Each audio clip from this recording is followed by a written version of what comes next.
Hey, what's up YouTube? Sorry I haven't made a video in a few days. I actually have a lot of questions coming in, so I should have answered them, but I've had one hell of a busy week.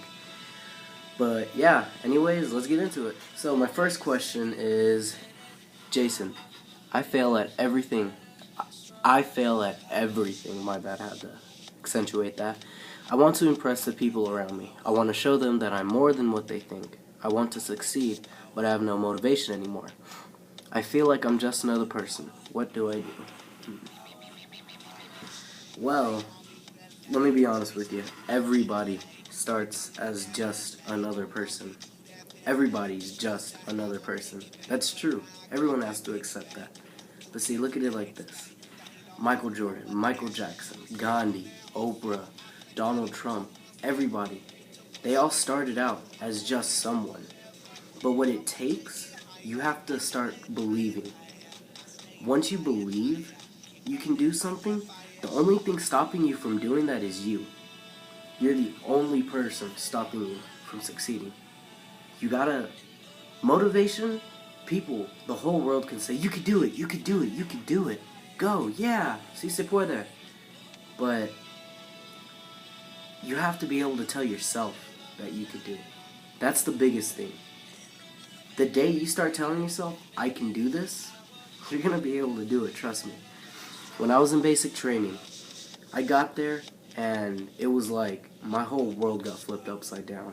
Day one, I was like, oh my god, I can't do this. It takes a special kind of person to get through this stuff.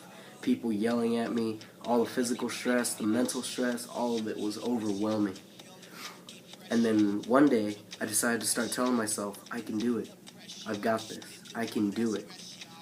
7 months later, I'm in Fort Hood. I made it through. And we had a very high quit rate. And 50% of those people that quit because they didn't feel they could do it. I felt they could. But just because I felt they could do it, doesn't mean that they can. They have to feel you can do it. So like I said, the only person stopping you from being great is yourself. The only obstacle, the big obstacle, I'm not going to say the only obstacle, the biggest obstacle to overcome is yourself. It's you against the world, buddy. And another thing, don't worry so much about impressing other people. Other people, you don't have to impress anybody.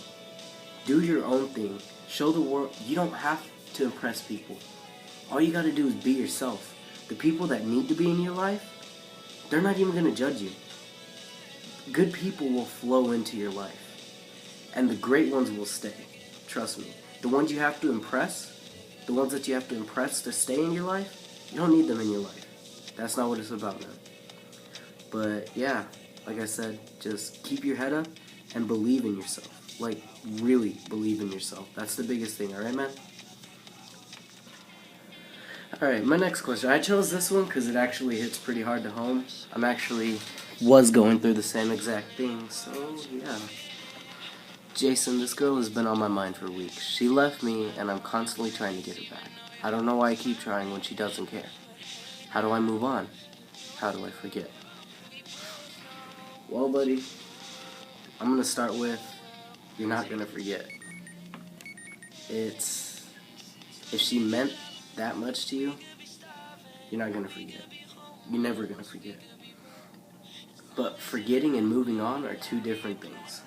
Forgetting, you don't want to forget because that's part of your past.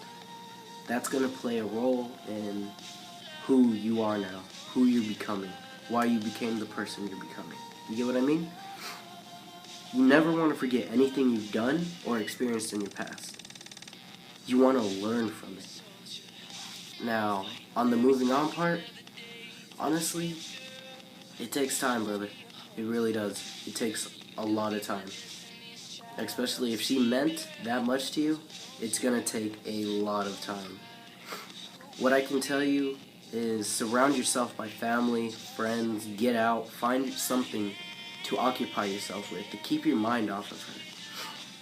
You have her on Twitter, Facebook, Instagram, all the other social networks. Delete her, block her, and stop yourself from going to look at her. Because every time you look at her, I would look. And my thing was, I would look on her Twitter just to see how she was doing.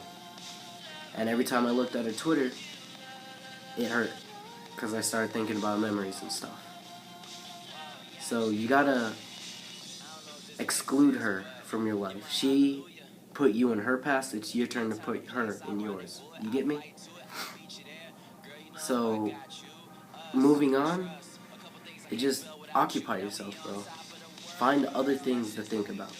At first it's gonna be hard, but trust me, after a while, it gets easy. And I can tell you that life can be described in 3 words. 3 very big and true words. It goes on. That's, always look at it like that. You're gonna find someone better. Look at it. If you thought this relationship was amazing and it's over, there's still someone out there for you. So imagine how amazing this next relationship will be. Whenever it is, whoever it is, just, you gotta hope. You gotta hope. Don't give up hope. And don't let this girl ruin things for the next one. You get me? So just keep your head up, bro. And occupy yourself. And don't forget. Alright. Last question. Hey Jace, my mom and I have been having problems for years. She just doesn't trust me for some reason. I have no freedom. She never lets me go out, but I'm a straight A student and I have not gotten into any drugs or gangs. Never had sex, never even been drunk. Why is she doing this? It's not fair. Please give me some advice. Alright, well, I went through the same thing with my mom growing up. I didn't get to go out for at all when I was growing up. I didn't actually start getting my freedom until I moved in with my grandma for a few months. What I can tell you is you need to talk to your mom. Like, really talk to her. From what it sounds like the same situation as me. And it's not that she doesn't trust you. It's she doesn't trust the world. I'm guessing you're an only child, so you're going to be the main focus of your mom. I don't know if your dad's in the picture or what, but being an only child, you're the main focus of your mom. So, what I can tell you was after I moved out, I'm not saying don't move out, that you don't have to move out, don't do that. But after I moved out, I had a long talk with my mom. And I just talked to her about how I'm capable of taking care of myself and making good decisions when I go out. And I told her, you're going to have to get used to me going out.